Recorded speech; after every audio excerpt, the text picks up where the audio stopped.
I was afraid of being a leader. I was afraid of being an entrepreneur.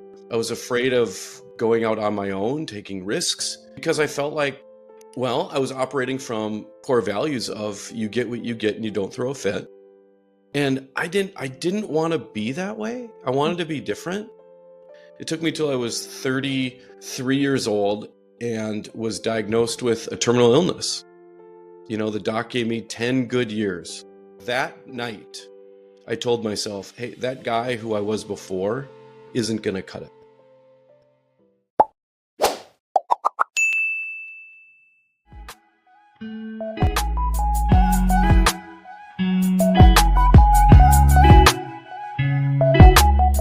Welcome to another episode of The Rooted Founder.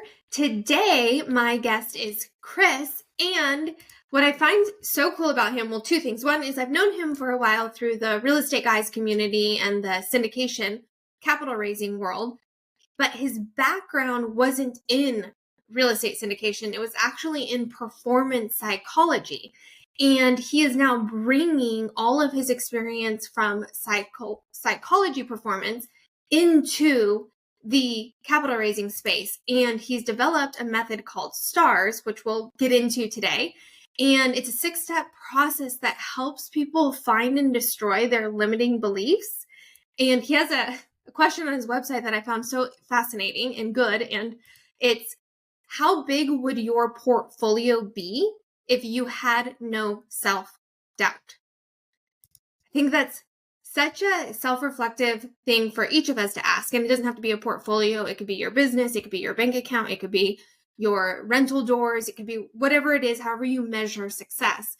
But where he was working with his clients and continues to work with his clients, they have raised 86% more capital and their portfolios have grown by 41% over a 90-day period.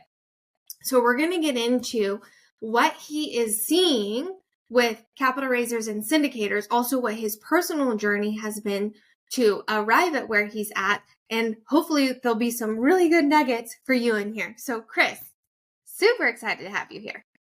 Staci, this is awesome. And before we even start, thank you from me to you for everything that you've done in the Real Estate Guys environment and all of the Zoom sessions I attended about my operations and getting my business up and running, because we both know that's not how my brain works. So thank you for helping me on my journey along the way. It's awesome and an honor to be here. Yes. There's people who are visionary minded and then there's people who are operational minded, and we got to team up with each other to make magic happen. So let's start with you first, and then let's get into kind of what you're seeing in the capital raising world. So take me along your journey to going down the path of a psychologist and then also going down the path of a business owner and entrepreneur. How did those two things converge, and what was that journey like for you? Yeah, answering questions is so hard for me because I'm used to being like, cool, enough about me. Let's get back to you. But so I'm going to try to be patient and answer some of your questions here. So yes, I got interested in psychology in high school, really. And it's a funny story. I remember sitting in 10th grade chemistry class with Chem Lem, Mr. Lemert, and it just hit me that the same 3 kids got called to the principal's office every single time. And those were like the kids I didn't want to be. And those were the kids who were in fights and got in trouble all the time. And for some reason, I thought I could learn how to help those guys. And so I got interested in psychology. And then I went to the University of Minnesota. I got a degree in psychology and a degree in child psychology. And now I have a master's in social work. And then I have continuing ed in performance psychology and all that kind of stuff. But it started there in high school with wanting to help some kids. And since then, I've had a ton of internships and jobs myself where I worked with kids on probation and, teaching them mindfulness. I worked at a school for teen moms. I was the counselor at the school for teen moms. That was wild. It was me and the social studies teacher and 205 girls/women. It was wild. And then I worked at Domestic Abuse Project with perpetrators of domestic violence, victims of domestic violence. I've worked with people who are experiencing schizophrenia who want to die at a mental health crisis resident. I've done typical therapy. I've worked with homeless people. I've done a whole bunch of stuff. But all along the lines, I never got paid. And I always felt like, it's kind of a saying in social work that we get paid in the outcomes, not the incomes. But somewhere along the lines, you get mad when your friends get to go to Costa Rica and you have to work at the restaurant in the weekends to make ends meet. And I'm 32 years old, living in a friend's basement. And so that's when I was complaining about money more, and I finally decided to do something about it. And I read Rich Dad, Poor Dad. And I think, as we know, like, the rest is history, right? Mm-hmm. So I became a real estate advocate and a real estate investor shortly thereafter. That's kind of what really gave me the why. Once I knew how, that gave me the why to save some money. I mean, I was eating peanut butter and jelly sandwiches every day, for 9 months to save money to get into this duplex. And real estate's the only reason why I was ever able to have any sort of cash flow or net worth or anything like that. Mm-hmm. And then when I learned about syndication, it's interesting because it wasn't about real estate. It was way more about psychology. And so that's when my two worlds collided. Mm-hmm. Every conference you go to is the MC comes up and welcomes everybody and says, thanks so much for being here. Syndication is 90% mindset, 10% strategy. And then here's 3 days of strategy. And I realized that I really have a place here to get more passive income into more families with performance psychology. And so that's why I'm here. I love your story on so many personal levels too, because I volunteered at Safe Place here in Austin, Texas, which is a domestic violence sexual assault place. And in order to volunteer there, you have to go through 50 hours of trauma training, which is incredibly eye-opening for somebody who didn't go to school for psychology or experience anything like that. And you get so much insight into, like, who's controlling your human and how do you integrate your human into your actions better. And in the business world, I say we cannot organize and scale our businesses unless we organize and scale ourselves. So you're coming in with all of these insights around what makes humans tick, how they operate themselves, and you're seeing in the business world, hey, these people have these dreams of raising 5 million, 10 million, 100 million, $500 million, and they're in their own way in a lot of ways. And how would you summarize what you're seeing as people are navigating the goal to build their portfolios or raise more capital, yet they are hitting a ceiling or a roadblock? What are you seeing that to be? Yeah, I think that's a really good point. And I think there's some hidden blind spots here, right? And it's no one's fault. Nobody's lazy. No one's trying to avoid stuff. It's just how our brains are made. Mm-hmm. So if you think about especially our subconscious brain, it has one job: to maintain homeostasis. So what does that mean? It keeps us the same. So how dare we have goals? Because our subconscious, its job is to sabotage those goals. And it uses a bunch of tricks to do so. And I'm sure we'll talk about them, and that's what people label the imposter syndrome, the procrastination, the analysis paralysis, the work-life balance, all that kind of stuff. Mm-hmm. But what's layers deep underneath that are defense mechanisms. It's resistance. Mm-hmm. And so it's our brain's way of saying, hey, man, you seem like you're in some different rooms, talking to different people, doing different stuff. This seems really scary. We don't want to be embarrassed. We don't want to be humiliated. We don't want people to point and laugh at us. Or even worse, as real estate syndicators, we're kind of an alternative group, right? We don't want anyone to be like, I told you so, right? You should have been in stocks and bonds. I told you so. And so we have all those fears, and that's the playbook of the subconscious. And so we have to battle against all of those. And so if there's, whether you work with me or not, please, if you're listening to this podcast, know that you have blind spots in your psyche that are controlling your outcomes. They are controlling and dictating your life.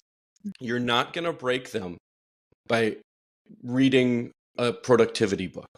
Those are great, but those are band-aids that make your defense mechanisms soothed and feel good. You feel like you're getting the job done, but you're not actually doing any hard work. Because to be honest, Staci, it is hard work to take a look back at where your limiting beliefs started, where they came from, where they planted the seeds. Sometimes those are good moments that just manifest themselves into limits now. Other times they're bad or painful moments that we try hard to run away from. But you will get farther in life by embracing everything that's been a part of your journey instead of running from it. So let's slow this down a minute and double tap and zoom in on this, because I think this is actually one of the things in my own journey and in helping a lot of people organize and scale their businesses, like this piece. So, and I feel like you have so much more data-driven experience than I do. So I would love for you to define what is the conscious versus the subconscious mind and how they interact with each other. Sure. That's a great question, because I think people throw that around all the time, right? It's your subconscious. It's your subconscious. I read in Apple News about my subconscious. It's like, that's that. But anyways, the conscious mind is anything that happens that takes longer than 1/20th of a second. That's conscious. You're aware of it. Anything that happens less than 1/20th of a second or a blink of an eye, my subconscious made 10 decisions right there. Every blink of an eye. Your subconscious makes decisions super quickly. This is where all of our good things and bad things in life live. We are able to look at someone and in 1/10 of a blink of an eye know if we are attracted to them, like them, dislike them, hate them, fear them, love them, all these things, right? In a snap judgment. And it's almost always wrong. And it's just meant to keep us safe. Our subconscious isn't there to make our lives great. Our subconscious is there to make our lives easy. And so it's like, hey man, I got it. I'll make tons of judgments super quickly. You're welcome. But a lot of times we're like, no, I don't want that. So specifically, our subconscious is like in the back of our brain. It connects to our spinal cord, and it's what's called the reptilian part of your brain. So it controls all of the basic functions. They call them the involuntary functions. Breathing, eating, knowing when you have to go to the bathroom. Ow, my nerves. It goes into everything that goes into your spine goes right in there. Movement, all that kind of stuff. The like jerk you get before you fall asleep, your peripheral vision, all that kind of stuff is attached to your subconscious. It's meant to keep you safe and basically keep you the same. Do you want me to keep going about the conscious? Yeah. Go ahead. Okay. So the conscious mind is the big part right here, right? So it's everything that we can do. It's what separates humans from everything else, right? We're not instinctual. We can think ahead. We can play. We can be silly. We can have multiple emotions at one time. We can watch a movie and laugh and cry. You know, we can create huge buildings or sit and struggle with the crossword puzzle. You know, it's all the things that make us human and enable us to be beautiful, robust, nuanced beings in this world. That's your conscious mind. It's everything you think, believe, act on, all the people in your lives, all that kind of stuff. But if it's a very, very quick judgment, subconscious. So if you're looking at the mind or the brain as a 100%, how much is conscious and how much is subconscious? Oh, here's the thing. It's a lot more subconscious than you think. It's a lot more subconscious than you think. Your conscious brain thinks, okay, 30,000 thoughts a day. But you think 96% of the same thoughts today as you did yesterday. And it's going to be 96% the same the next day. So after hearing all the same messages, basically watching the same movie 29,000 times every single day, your subconscious starts to kind of cement itself, and this is who we are. One of the 11 theories of the STARS method that we work from is narrative identity theory. So basically, who you are in life is who you think you are in life by the stories you tell yourself about yourself. And so if you are going to change, you have to change at a subconscious level. Otherwise, it's going to be sabotaged. Mm-hmm. But here's the really cool part is that when we know the tricks that the subconscious plays, we can play those same games. Mm-hmm. So things that seem voodoo or silly like affirmations work. Things like visualization works. You know, you can hook up all those like fancy things, the fMRI to my brain right now, which would be easy for a bald man to do, right? And so you could hook up all those things, and I could imagine myself on a beach in Costa Rica right now. Nasara is what it would be, surfing. Surf would be down because I'm not very good at surfing. And so we could imagine being there, and 95% of my brain would react in the same way as if we actually were there. Mm. So we can trick our brains the same way it's tricking us. Mm.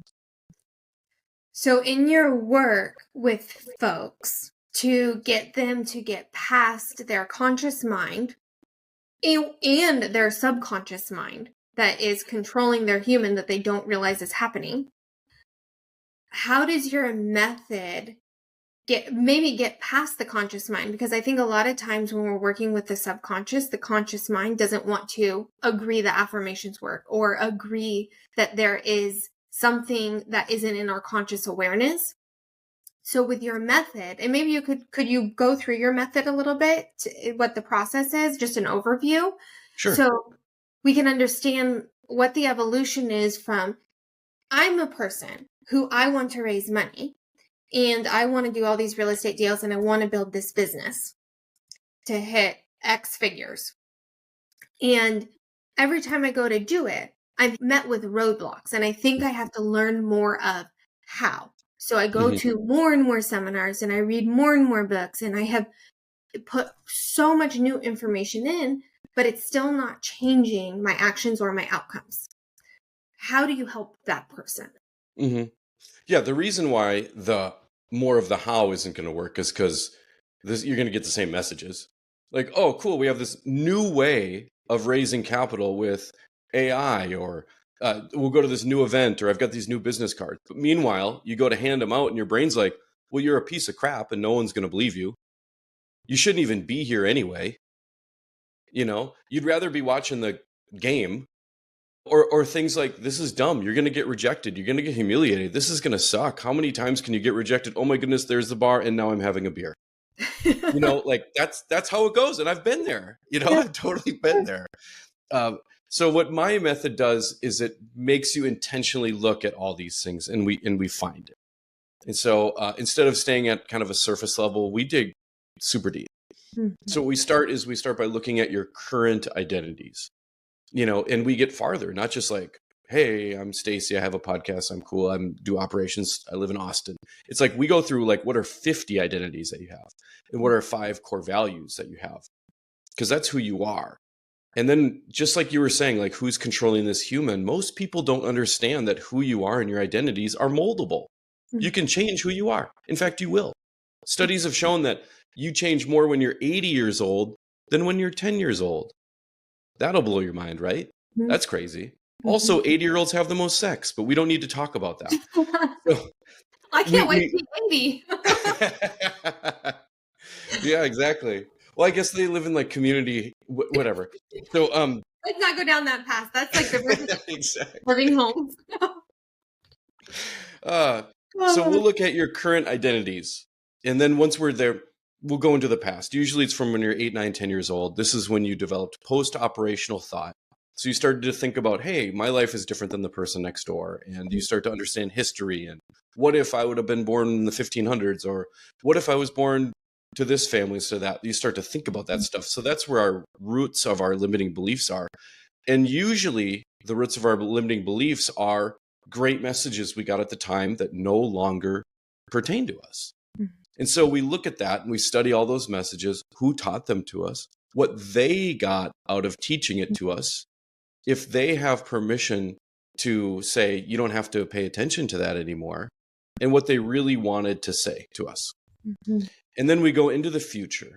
We talk about your last day on earth. We plan your funeral, all the five senses. Who's going to be there? Who's going to say what?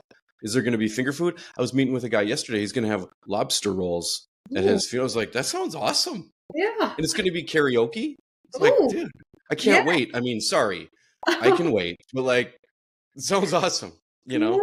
So we do that because usually what you find there is your legacy, your purpose, what you want to have happen in your life. And then we go even into the future more, and we talk about this period of your second life of when you've passed away physically, but your legacy lives on.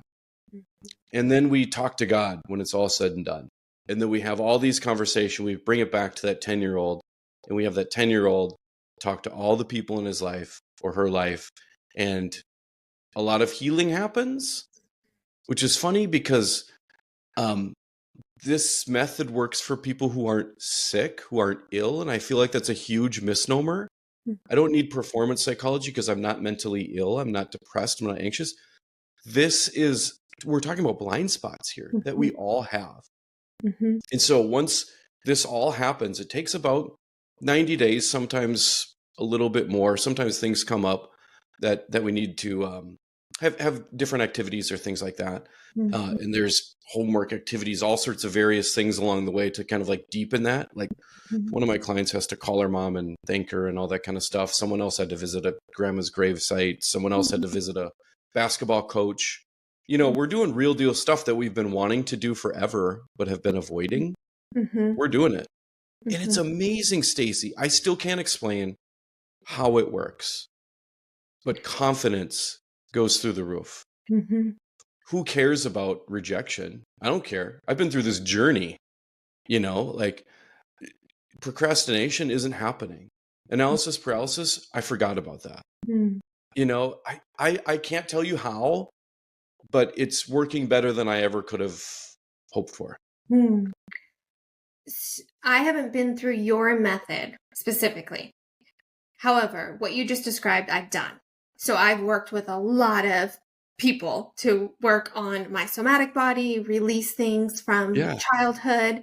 And again, not that anything is right, wrong, bad, or good. It's just owning your story that you've had up until this point. So you give yourself a permission slip to rewrite the next chapter of your story and the future of what you want your beingness to experience and contribute while you're here.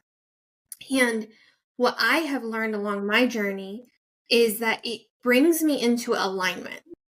And when I'm in alignment with myself, my body, mind, soul, spirit is all in alignment, actions become fluid. They flow. It becomes obvious what needs to be done, and it becomes natural to do it.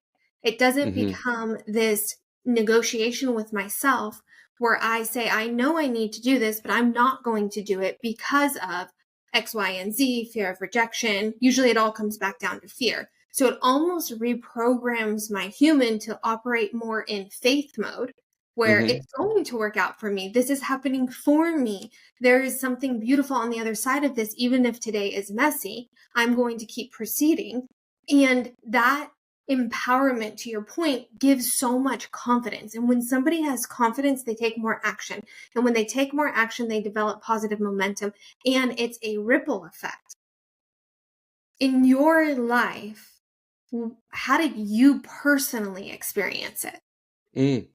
That's a great question, because I was just thinking when you were talking that personally, my best days and my best moments is when I'm not thinking at all.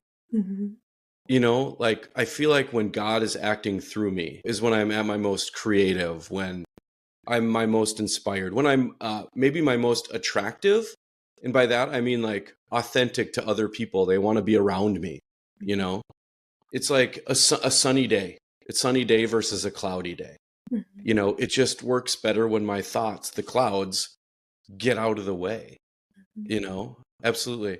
And with my journey, I've had a ton of fear in my life.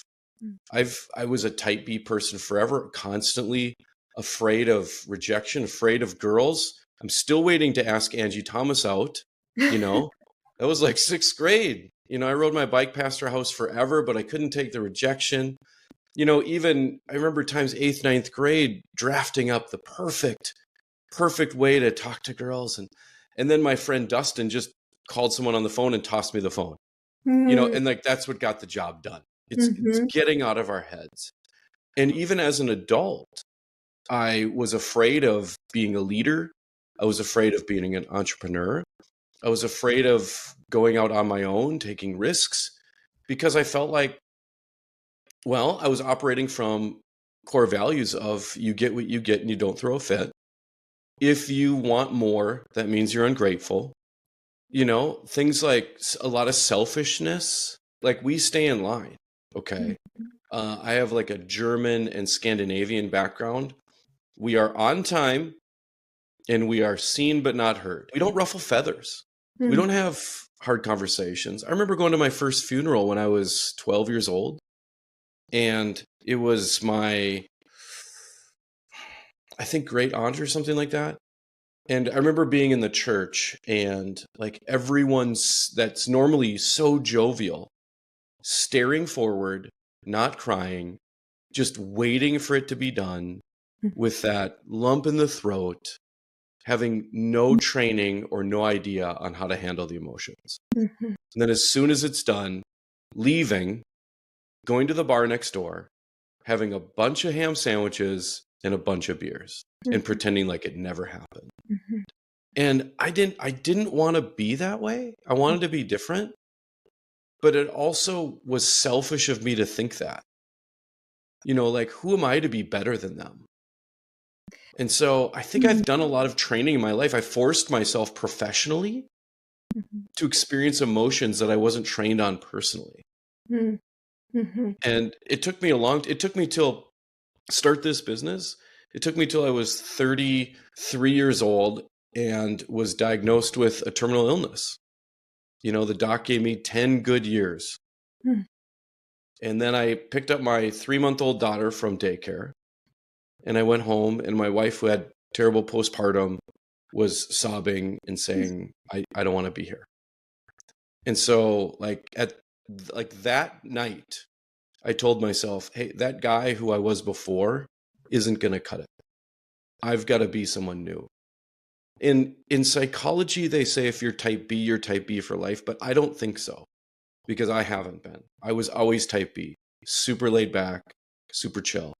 I think it was a defense mechanism too. I think it was like a way of going through life easy. You know, want not, have not, you know, like I don't have any desires, so I don't have any deficits, I don't have any gap. But really, it was there all along. And so when I was diagnosed with kidney disease, and my wife was like in inpatient treatment, and we're trying to care for a infant and all that kind of stuff, it was really like, let's get this show on the road. You know, so I'm listening to real estate podcasts while I'm making my own ketchup and my own soy sauce and making meals. And I don't remember much about that time, you know, and then I went too far, where I was just chasing all sorts of shiny objects and forgetting who I was. And it took me a while to kind of like find my true north. And I really feel like I'm there now. And, you know, I was told about 1.5 years ago that I don't have kidney disease anymore, which is sweet. Yeah, I'm stoked. So apparently 7% of us kill kidney disease, which is pretty cool. Yeah. And I asked the doc, I'm like, this is awesome. And I was like sobbing. It was like, why me? And she was like, well, I think it's because you're my only client that listens to me. I was like, oh, okay. And we had a laugh because like no one listens to their doctor. Yeah. So listen to your doctor. Do the hard stuff. But I think that ties in with psychology. When we get the bad news, we run and hide. But if you get the bad news and you stand up and you say, I'm here to fight, you got a chance. Your story is so beautiful. And I'm not even sure which way I want to take it. But I think the overarching of what you just shared is really a human journey. And it's the journey of integration. Like, we swing the pendulum towards, I'm going to operate my human this way. And it could be type B or it could be type A, like hard charging, get it done, or you're go with the flow and see where things take you.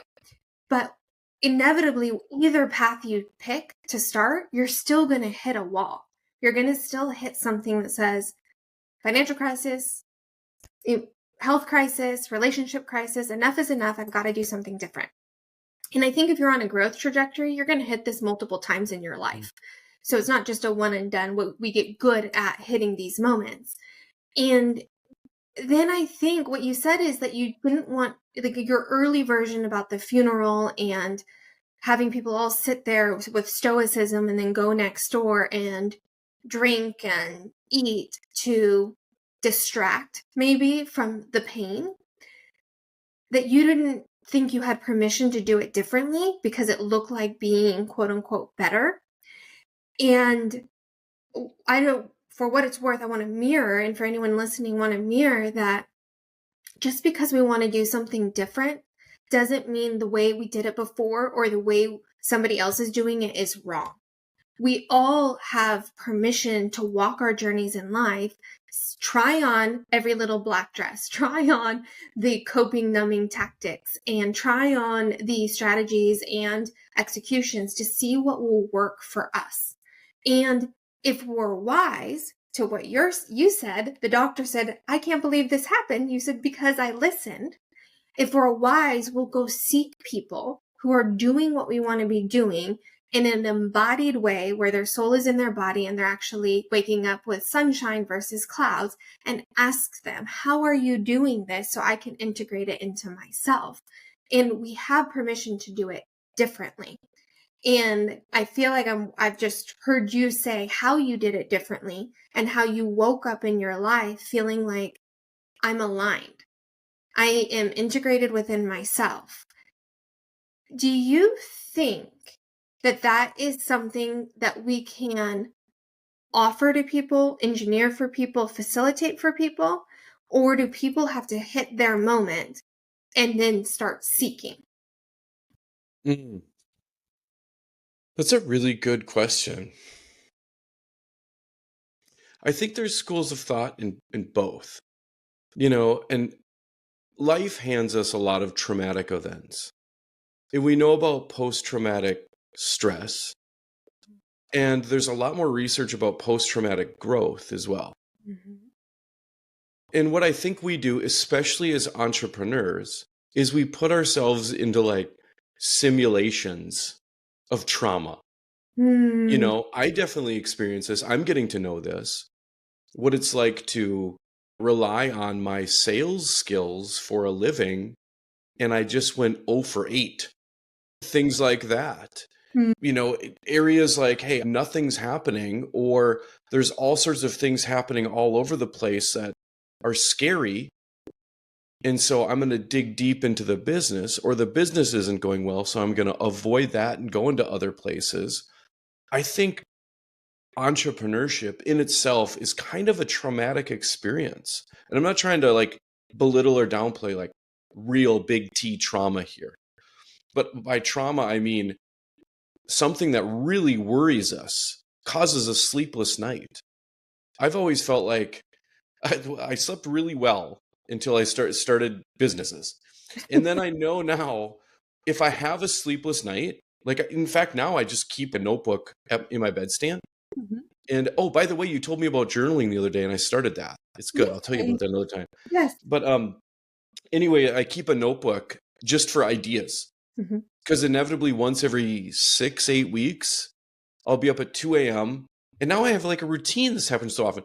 I'll do push-ups. That won't happen. I'll have chamomile tea and I'm like, okay, there's something there. I'm just going to like put it to paper, because there's just so much energy. And I feel like that's really helpful. Like when we're in a relationship for the first time and you can stay up way late and get no sleep because you're just riding high. Yeah. That's kind of a trauma to our bodies that we're doing, but we're getting growth from it. Yeah. And so I think it happens in real life a lot for stuff that we can't see. And that's just going to happen. Yeah. You can prepare for it and be ready for it. but it's just going to happen. Like commercial real estate market. No one knows what to do, but you can plan for it. Mm-hmm. And then there's things that you can do to simulate that. We love to say, get out of your comfort zone. But what the heck does that mean? I think it's kind of caused little traumas. Yeah. You know, and then learn from them. Rise to the occasion. Mm-hmm. Yeah. I like to think of building businesses as just a really accelerated and compressed human journey. Because the human journey, you're encountering all health crisis, financial crisis, relationship crisis, but you usually do it over a longer period of time. You start a business, you're going to take something that would have happened in 20 years and have it happen in 2. And then you're going to have to learn and grow and evolve and integrate and overcome and not let it break you. And for me, I love it because it's growth on steroids, and growth is one of my highest values. And so the faster I can get all of the pressure and integrate and evolve, I feel like I'm also gaining self-confidence and freedom. And then there's times where you need running mates. Like trying to do it on your own without a lifeline. I used to say bite off more than you could chew and then chew it. And now I'm like, bite off more than you can chew it, but don't do it alone. Make sure you have people that you can call when you have like 2, 3, 4 unexpected things happened. And you're like, I can't make sense of it. I need like sit down, prioritize. Okay, this first. That can save you along the journey, but that's true for the human journey. You want friends and you want soul tribe and you want relationships. And in business, you also need that. Absolutely. I've got a tidbit for you here because I think what you're talking about is how you can keep yourself going without burnout. Yes. And I'm running into a lot of syndicators nowadays who are thinking, there's like 3 options for me. I'm either going to work so hard I get burned out and I know it. 2, I just get out of the game. You know, I've devoted my life for the past 5, 6 years who I am, and I'm just going to get out of the game. Or number 3, I'm just going to hack it. You know, it's like that's kind of the thing right now. And I'm seeing a lot of people choose number 1 of I'm just going to go forward, even though I know I'm redlining and could burn out. But here's how you avoid all that stuff is psychologically, we need 3 things. We need validation, recognition, connection. Those are the 3 psychological needs that we have. Validation, meaning, hey, you're here. You know, like you're good enough. You feel worthy. And recognition, I see you're doing a great job. Nice work. Someone just saying essentially like a pat on the back, but less passive aggressive. And then connection, we need to be around people. And that's the biggest one we need. That's the biggest fear we have is being kicked out of the tribe, essentially, because then we're all on our own. That's the worst. And so if you can have people in your life that give you validation, that give you recognition, that give you connection, that's amazing. If you have people who will pick up your calls, who will text you back, who will meet with you for coffee or sushi or a glass of wine, whatever it is. If you have people who will say, hey, you keep in there. I love what you're doing. Keep at it. That's really important. And if you have other people that can help you grow, you can be around and they inspire you and you inspire them, then business is just an experiment. You literally cannot fail. You can't fail because whatever you're trying to do in business ties back to your why is going to be validation, recognition, and connection. So if you have that, you just can't fail. I think also what you're hitting on to like idea stack with you is I watch a lot of people, and I've done this, where your identity becomes your business or your identity becomes your portfolio. And so when the Fed raises interest rates or the commercial market gets wiped out or a deal goes sideways, it means that you are a failure, that you did something wrong. And it's not true at all. We have innate identity, like God-given identity, and then we have market identity, and they're different. And then what you're talking about is the business becomes a game. Building the portfolio becomes a game. There's a documentary on NFL football player. He was the center for the Eagles, I think, and his brother is the wide receiver for the Chiefs. And Huh. I don't know his name, but he lives with his wife in a normal home, 5-bedroom, 3-bath, just cookie cutter suburban home. Mhm. And he says, I go to work, and at work, I'm a professional football player, but I am a man of God. I'm a father. I'm a husband. That's who Mm. I am. And my profession is I play football. And like as an entrepreneur, that should be our identity. I am a woman. I am a daughter. I am a significant other. I am a giver. I'm a nurturer. And I just happen to build businesses. I could be anything though. I could be a social worker. I could be an author. I could be a podcast host. I could be a school teacher. I could do anything as far as my contribution in showing up in the world and how I monetize it, but it's not my identity. And when we get them too connected, we lose ourselves when the thing we do doesn't work out. Hmm. Yeah, absolutely true. And I love that. I love that. And I do know that about the Kelseys. That's her name, Kelseys. Yeah, that's what it is. Yeah. Like, Because I've look got how a daughter, Taylor Swift. So roundabout, I knew about yes, that, of course. Yeah. But I yeah. love that too. And it's funny because I have a guy I'm working with now. He's a self-storage guy. And what's funny is like, I hate to be nitpicky and like be that guy who's giving I give all my clients homework and all that kind of stuff. They have activities, but his homework, poor guy, he can't say the word my with his properties. So he just has to say the property, you Hmm. know, because he's like, oh, my, I put in another contract and this contract, they're not, I'm like, whoa, whoa, whoa, whoa, whoa. Let's just say the contract. Mhm. The contract wasn't accepted. Oh, okay. And Mhm. it felt differently. You Yeah. could tell in the room, it just felt differently. Mhm. Detaching that because, hey, if someone else chooses another LOI over yours, you can't really control that. Right. But there's this feeling of rejection. Mhm. And it was making him stop sending out other LOIs. And that's something where, as a third party, I'm like, in my head, like, it's kind of dumb. But it feels real. And I have that same thing in my business, which is why I have a therapist and a business coach. Mhm. Because we all have blind spots. Yes. Even if you have blind spots, you have blind spots. You can't self-teach your way out of it. There's no YouTube DIY video for this, Mhm. Mhm. You have to just go through it. I think it's the funnest adventure. I think when I have conversations with people and they can call out a pattern in me, or I have friends that we call out patterns in each other, like, hey, this is your pattern. This is the playbook you've been running, and it's resulting in this. Why don't you try just a different pattern this time and see what happens? And it's okay if you fall flat on your face. It's all right. You're going to be able to get back up and keep going. And to your point about validation, recognition, and connection, we actually get all of those things when we go a layer deeper than the superficial. It's when we live in this superficial world where we feel so disconnected and not recognized because people don't really know us. And that's also where imposter syndrome comes, is we feel like we're not being fully ourselves, therefore somebody can't fully accept us. But Mm. when we are fully ourselves and say, hey, I have built a ton of businesses and I have failed a ton along that journey, both things can exist. You could be you had this great post on your LinkedIn about all of these like Beyonce and Tom Hanks and high Mm. achievers, and the quotes about them saying how the one Lupita, she said, I feel more like a fraud now that I've won a Golden Globe. Mm-hmm.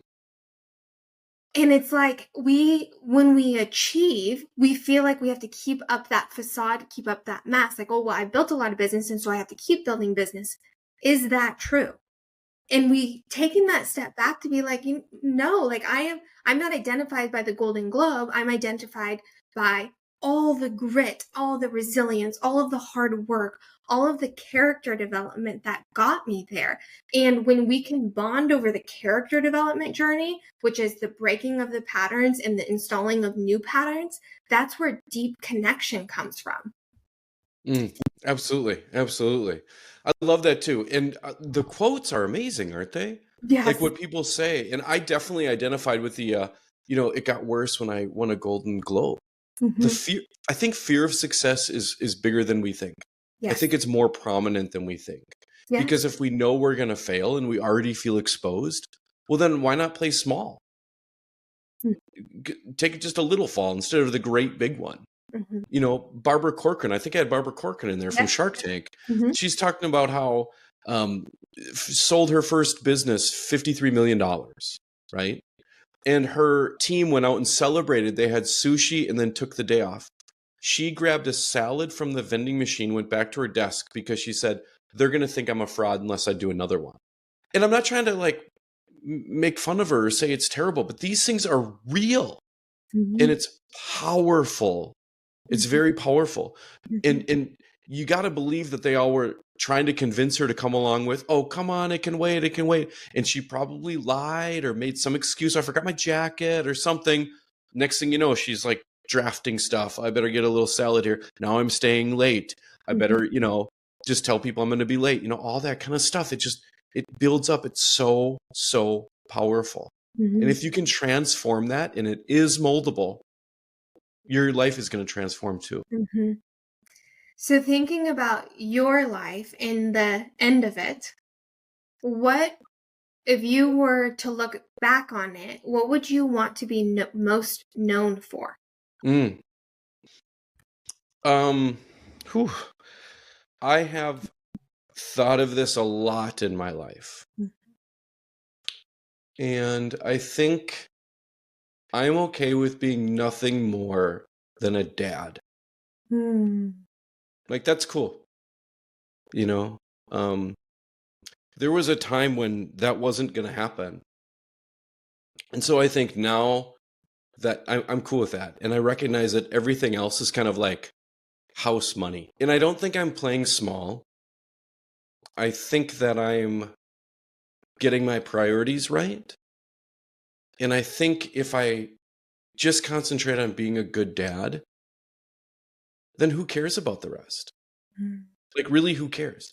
And there's a freedom there, because I know that I'm ambitious and I'm driven and I want to get stuff done. I can't sit still. I'm awful on vacation, so it's just who I am.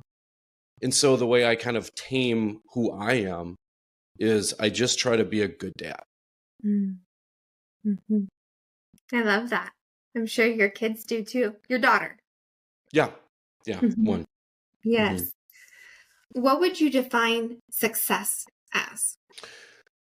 Oh, I'm thinking of this. I saw this like meme this morning about a video someone made about all the people trying to go viral talking about success. And she's like, success?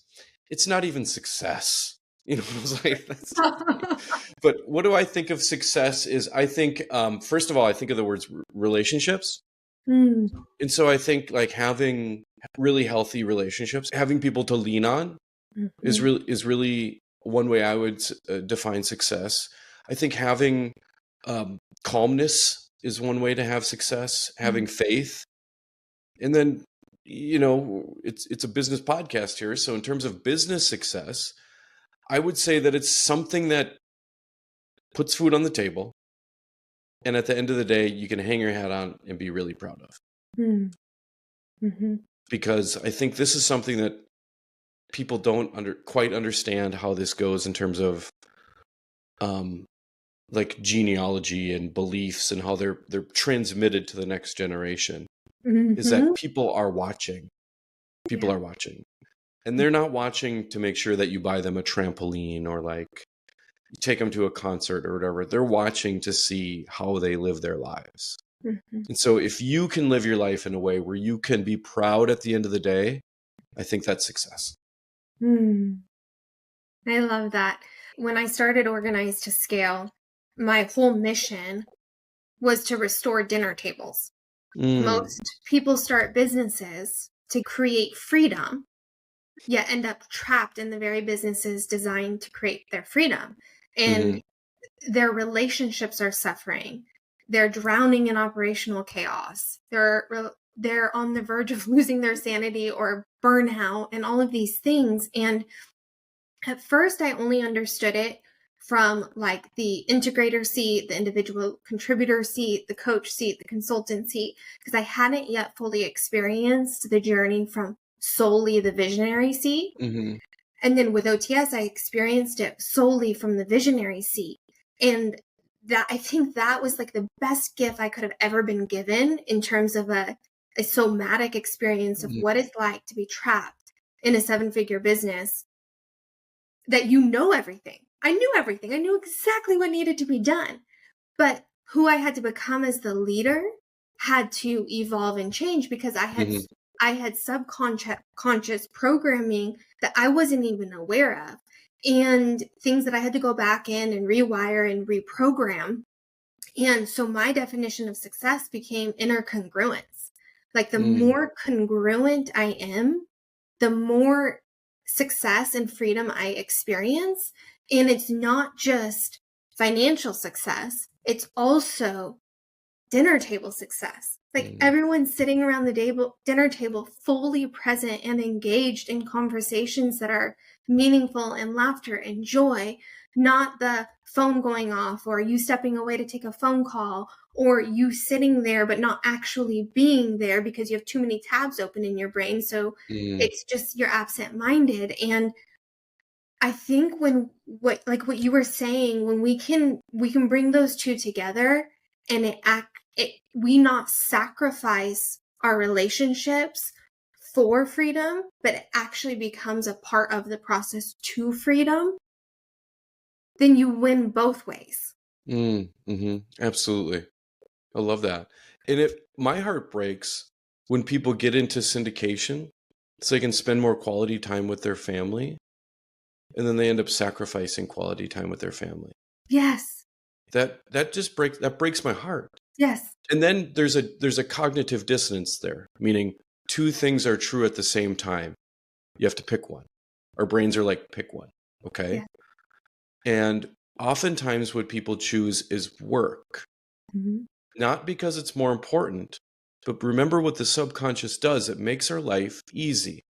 So we pick work because it's way easier to be at work than it is to be home and say, sorry, I missed you. I was doing these other things. It's just easier to be at work. And that breaks my heart when that happens. And I think it could happen less if people were to just take a time out or an off season and to be more intentional about what they're doing. And remembering who they are outside of what they do. When that transition happens, at least in my life, when I remembered that I was somebody that was whole and complete, lacking nothing outside of my business, then it became natural to choose my family and to choose myself, because I was already whole and complete. And then the business became something that I look forward to doing for the novelty, for the fun, for the game of it, and for the impact of transformation that somebody else might be able to experience that I've also experienced. I love this. Ooh, that's a really good point right there. Sorry to drill. I think a lot of times we say, what's your why? It should be bigger than you. And I think before we get to the why, we have to get to the who. I think that's easier, is who am I doing this for? Because then that reminds you of the priorities in your life and that relationships matter than anything else. But once you've got that fully realized, like you've described in your life, which is beautiful, then you can get to a why. Then you can get to a moving on, making an impact. But there's a little bit of that, I don't really care what's going on, that game, that word game that you said. I love that, because then your why is like, hey, I'm just going to make a huge impact. I don't need this. This is a game to me. And it's not like, oh, it's a game I can just mess with people's lives. No, well, kind of mess with people's lives, but in a positive way, right? Yeah. I love that. I love that so much. I just realized that right now. That's really good. I've been having people focus on who, but after you get that who down, then you can get to the why. But you can't, but you have to, I think you have to go in that order, because a lot of times people say, what's your why? Family. Oh, okay, cool. Then how come you're here and not there? Yes. I had to make the conscious decision recently twice I avoided two conferences that would have helped my business because one, it was my daughter's last day of school, and then we went to see my sister who's pregnant, like 9 months pregnant. And then the second time was our family vacation, the only time when all of our schedules matched up. So I was like, all right, like Mhm. I'm making this choice and I'm being proud of this choice, and I'm Mm. sticking with it. And I think that's important too, is first of all, you know your priorities and you're going to make the choice because it's the right choice for you based on your priorities. The second choice in that, which you also made, is I chose this and I'm proud of it. And because I'm proud of it, the type of man I'm going to be when I show up here is not one that's going to make my family feel bad that I am missing a conference or I'm Hmm. missing out on some revenue generating opportunity. I'm going to make them feel like this was my choice. This is the most important place that I could be at this time in this moment. And they are more valuable to me than anything else. And that is teaching, like you were talking about generational, that's teaching your daughter, your family, through lived actions, what our values are, not through what you say, but also your energy and how you show up. Oh, I just love it. Hmm. And I'm teaching Luella, my daughter, how to dominate water parks, which is pretty much what we did for a week. Yes. Yeah, we hit So them all. fun. Yay. Those are good memories. Oh, I could go down another rabbit trail about giving kids memories, but let's wrap up with what are some of the most exciting projects that you have coming up that you're working on? A lot. My business just turned one. And so I feel like there's like a 2 year kind of like ramp up period of like heavy building. So I'm Mhm. super stoked about like kind of the next phases. I do one-on-one performance psychology coaching with people, but we're adding groups. And so we're going to start like a beta test group here in October 3rd. We'll start that. And then start to get some groups rolled out, monthly workshops. How do you beat procrastination using psychology? How do you end imposter syndrome? Things like that. How do you raise more capital using stories? We can use different parts of the brain to get the job done. So Yeah. I'm excited about that. And then I'm in the works with talking with a couple other people about starting a community, a place where people can be really vulnerable, because we've all been in a bunch of groups, and what we've experienced, maybe we haven't been in all of the groups, but what we've experienced is it's really hard to be deeply vulnerable in them. And so we want to create communities of people where they feel safe talking about struggles, what they want. And so we're kind of working out the logistics for that. And so yeah, super Mm. stoked about kind of the growth of the business and things like that. And so yeah, I'm I, pumped. I love that because so much deep healing happens in community when we can unmask and be vulnerable and actually talk about what the real thing is versus dancing around it. And then once we gain that alignment, people can hustle. And when Hmm. these high achievers, we already know how to hustle. So the second we can heal and integrate and then we can go hustle, it's like we can conquer the world. And so I love that you're doing this. And if there's any way I can support you, I would love to do that. Well, hey, I appreciate that. Yeah. And I'll be calling you up. yes, do it. And if people want to connect with you, how might they do that? Mm. Well, LinkedIn is a good spot. I post every day on LinkedIn different tidbits and tips about how you can raise more capital and grow your assets under management using performance psychology. Also, you can check out our new website, infiniteskies.life. I didn't know there was a .life, but there I didn't is. It know that seems either. cool. Yeah, Yeah. infiniteskies.life. You can check out all the website there. We have a whole like resources section, all the events I'm doing, all that kind of stuff. We wanted to make it a place where you could really go and like study how to fully embrace who you are so that you can grow your business faster. I love it. We will put all of those links in the show notes so people can connect with you. And Chris, I just so appreciate the life journey that you've been on, some of which you could script and some of which you probably didn't script. And it shaped you into who you are. And now you're using your gifts to really help high achievers achieve more, but do it in alignment. And I think that's a special gift you're bringing. So I just see you, I recognize you, and I appreciate the journey you're on. Thank you so much, Staci. And you're an inspiration to me. I'm so glad that we've got a chance to know each other. And it's fun to see you pushing through, being you, embracing who you are, and continuing to grow. I love it. I love all your messaging. Thank you for having me. Yes, thank you. And to everyone who's watching, remember that you can stay rooted while you get shit done, because the dreamer and the doer have to meet in order for you to achieve what you want. Eyes open and eyes closed. Cheers, y'all.